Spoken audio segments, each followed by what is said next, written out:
Bien, alors aujourd'hui, on va apprendre comment, à partir d'un modèle MCD, on peut créer une base de données à l'aide de SQL de Oracle. Alors, on va prendre l'exemple de gestion des produits. Donc, supposons que nous souhaitons créer une base de données qui permet de gérer des produits. Alors, chaque produit appartient à une catégorie. Une catégorie est définie par un numéro et un nom. Et chaque produit est défini par une référence, un nom, le prix et la quantité en stock. Donc à partir de l'énoncé, on constate que notre MCD va être formé par deux entités, entité catégorie, avec num catégorie et non catégorie,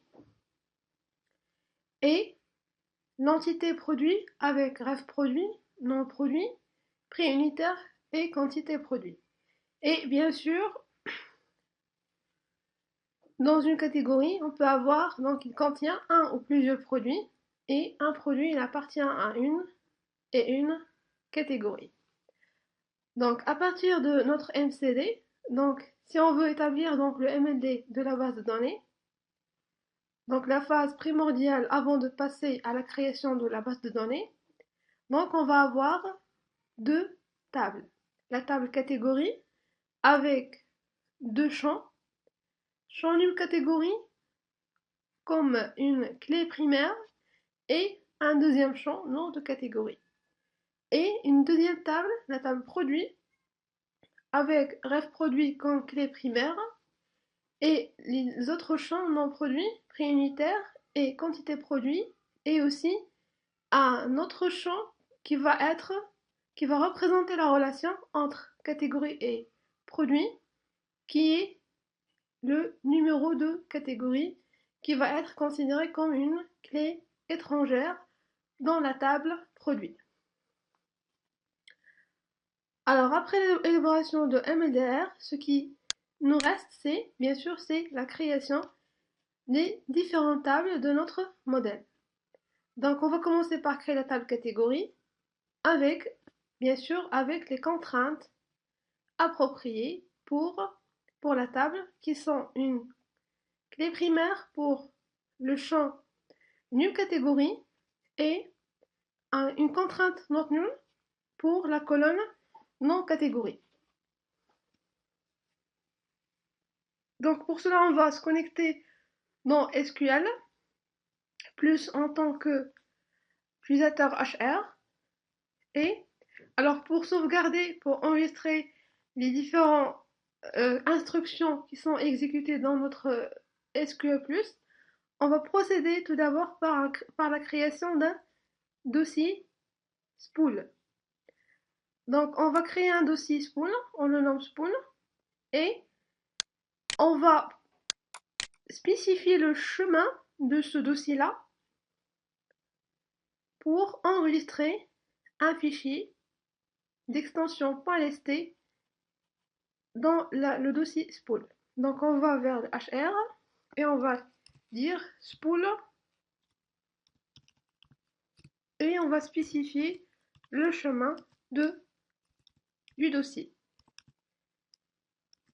Et on va nommer le dossier, on va nommer le fichier par exemple workshop,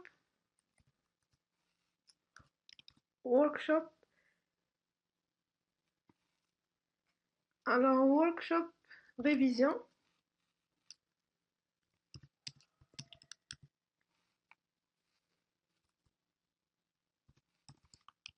.lst.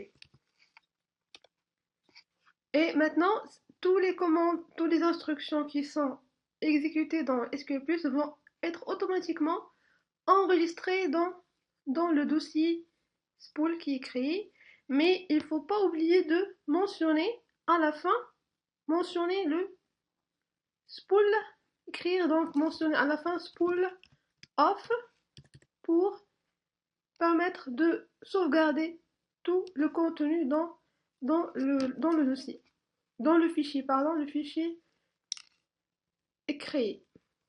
Bien, alors maintenant, on revient pour créer nos tables.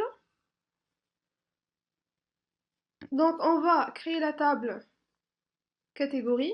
Alors pour créer donc une table, donc pour créer un objet dans la base de données, donc on va procéder par l'utilisation des instructions LDD, langage de définition de données, qui est qui est create table. Alors on va dire dans create table le nom de la table qui est catégorise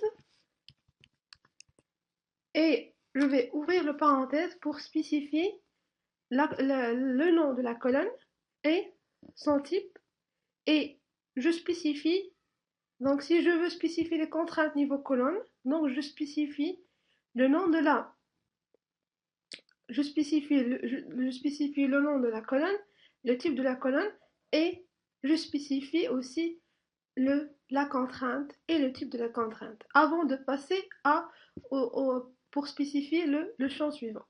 Alors, create table catégorie, donc on a pour la catégorie, alors on a numéro catégorie, num catégorie, alors ce num catégorie de type number, et à côté du type, je vais spécifier la contrainte. Alors on a dit pour spécifier la contrainte, tout d'abord on va commencer par spécifier le nom de la contrainte. Et le nom de la contrainte, on a dit on va commencer par une abréviation du nom de la table, slash, le nom underscore, le nom de la colonne, abréviation, c'est num4, et je vais spécifier le type de la contrainte. Donc, pour notre cas, c'est une primary key, on va noter PK. Alors, par la suite, je vais dire cette contrainte-là, de ce nom-là, quel est son type. Donc, c'est primary key. Et donc c'est bon, donc j'ai spécifié le nom de la contrainte et le type de la contrainte, niveau, donc puisque je suis au niveau colonne, donc c'est bon. Donc maintenant je vais passer aux spécifications de la colonne suivante, qui est le nom de la catégorie. Alors nom catégorie, alors et donc pour le nom de la catégorie, qu'est-ce qu'on a dit? On a dit pour le catégorie, donc c'est type, alors chaîne de caractères c'est varchar, true, et je spécifie aussi la taille. Par exemple, je vais dire que ce champ-là va être de taille maximum 20. Et on a dit que il est soumis à une contrainte not nulle. Donc soumis à une contrainte not nulle, bien sûr, donc on va, alors, donc si on veut spécifier le nom de la contrainte, on va procéder comme la démarche pour primary key. Donc sinon, donc on peut directement nommer dire que c'est not nul, et on va laisser le choix au système de gestion base de données Oracle de donner un nom à cette contrainte-là. Donc, et je ferme la parenthèse et j'exécute l'instruction LNT.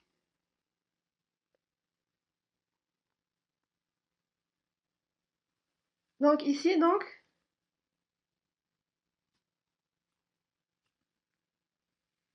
alors ce qui manque ici, c'est, alors on a dit le nom de la colonne, le type de la colonne, oui, et avant de spécifier le nom de la colonne, donc, on va spécifier le mot-clé constraint. Alors, on a une contrainte, voilà son nom, et voilà le type de la contrainte. Et la table, donc, elle est créée. Donc, si on veut vérifier la structure de la table, donc, on va utiliser donc desk categories. Et donc, voilà donc la table qui est bien créée.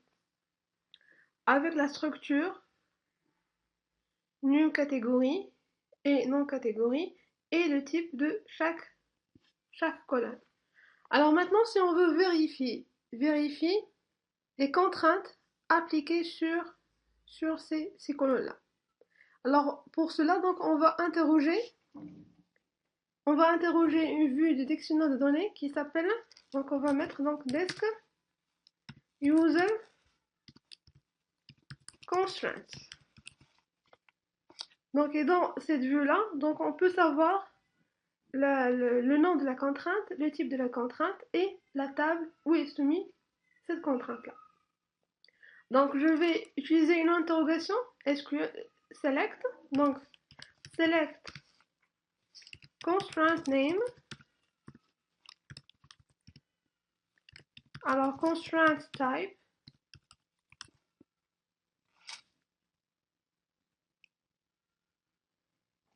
Et alors, donc from la vue user constraints.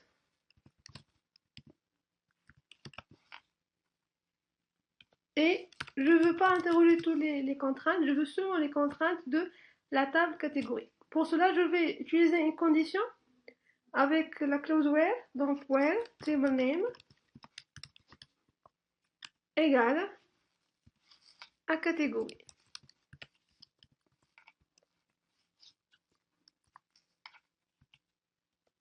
Bien, et donc je vais voir donc la première clé, donc la première contrainte qui est contrainte not null, donc où le nom de cette contrainte est là affecté par défaut par le système de gestion de base de données, et la deuxième contrainte, primary key, de type primary key, qui est donc où on a nommé avec le nom de la table, abréviation de la table, abréviation de nom du champ et l'indice de type du contrainte. Bien, alors maintenant, donc, on passe à la deuxième création de la deuxième table avec la même instruction, LDD, langage de définition de données, qui est create table. Alors create table, le nom de la table c'est la table produit et entre parenthèses on spécifie les différents champs. Donc on a un premier champ qui est ref produit. Donc ref produit donc de type par exemple varchar 2. Alors de taille par exemple 10. Et on a dit que ce champ là c'est une clé primaire pour la table produit. Alors pour déclarer donc la même chose, pour déclarer donc la contrainte niveau colonne, on va dire donc c'est constraint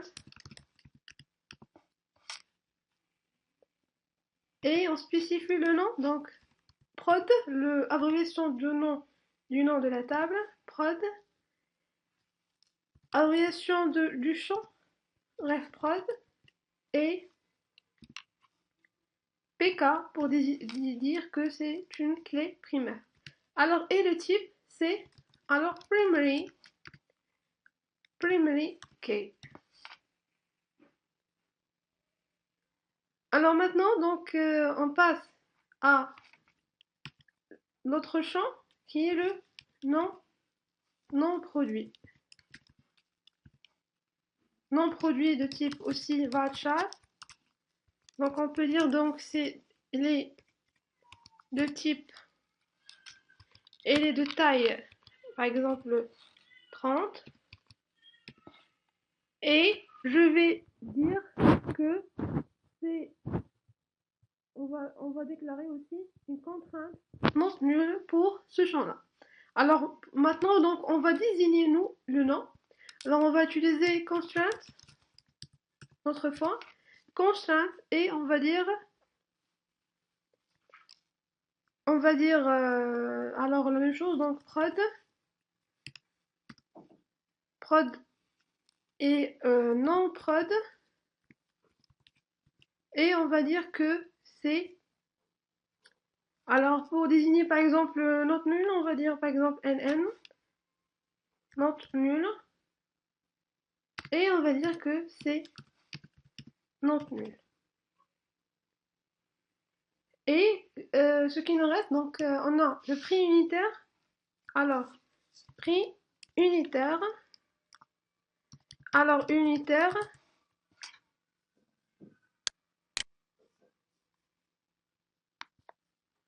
Alors, le prix unitaire, donc de type number. Et on a dit donc pour la colonne prix unitaire, donc il est soumis à une condition check sur, donc pour le prix. Donc on va noter check. Alors check, donc entre parenthèses, c'est le prix unitaire. Alors prix unitaire qui est supérieur à 0. Et on a donc quantité. Alors quantité produit. Et on ferme la parenthèse et on exécute.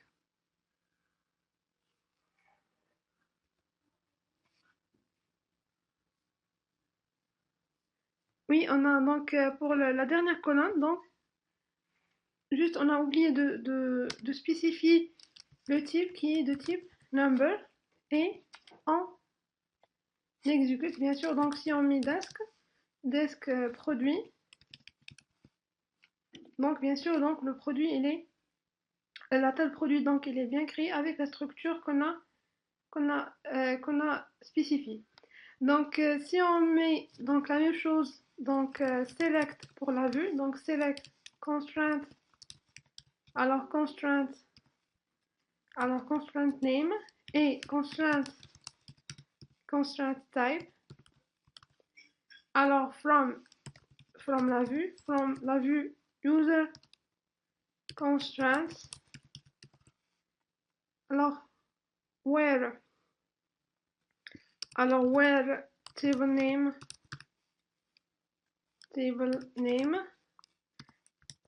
égale. Donc là, donc il faut faire attention. Donc si on veut effectuer des recherches sur le dictionnaire de données, donc le nom doit être spécifié en majuscule. Donc where table name égale à produit. Donc et voilà, donc on a contrainte not null et contrainte check. On n'a pas spécifié le nom, donc il a donc le SGBD qui a spécifié le nom, sys avec autre spécification et la contrainte donc primary key. Donc par exemple si on refait la même instruction avec, donc comme je disais par exemple from user constraint, et ici donc au lieu de mettre produit en minuscule je mets produit, au lieu de le mettre en majuscule je le mets en minuscule, bien sûr je n'aurai pas de résultat. Alors bien, donc si vous remarquez, lorsqu'on a créé la table produit, on a créé la structure produit, mais on n'a pas spécifié un champ. Donc il y a le champ numéro de catégorie qui va être considéré une clé étrangère. Donc exprès on n'a pas spécifié. Pourquoi? Parce que si par exemple on veut modifier la structure d'un objet, d'une table, donc on va procéder par utilisation d'une autre instruction, LDD toujours, qui est l'instruction alter table. Donc on va utiliser donc le alter table, et on va spécifier le nom de la colonne qui est num. Alors num catégorie. Alors num catégorie, donc il est de type number. Alors attendez, donc on a dit donc alter table, le nom de la table. Alors alter table, le nom de la table qui est produit. Et je vais donc je vais ajouter la colonne qui est num catégorie. Alors num catégorie il est de type number. Et aussi donc je vais spécifier la contrainte for a key. Alors mais à ce moment-là, lorsque je vais définir la contrainte, bien sûr je vais la définir maintenant, c'est niveau colonne. Je spécifie à côté de la colonne, donc la colonne concernée. Donc je vais dire add new column number, add new catégorie. Alors le type de la catégorie, le type du champ avec la contrainte. Donc la contrainte elle est alors constraint avec maintenant le nom de la constrainte c'est alors pour la table prod produit, donc prod. Alors, num4 c'est ça. Et je vais spécifier, alors je vais spécifier le alors, prod num4 et fk, donc pour dire que c'est une foreign key. Alors bien sûr, references et le nom de la table mère qui est la table catégorise. Et on spécifie bien sûr donc le champ, c'est num catégorise. Num catégorie. Et donc maintenant si on fait donc un desk sur la table produit, donc bien sûr on va voir que le champ qu'on a ajouté, donc elle est bien ajouté dans la table produit. Donc bien, donc maintenant donc on a la structure, notre structure de stockage elle est bien créée. Ce qui nous reste donc c'est les autres, c'est passer aux autres à l'autre enchaînement de ce TP là.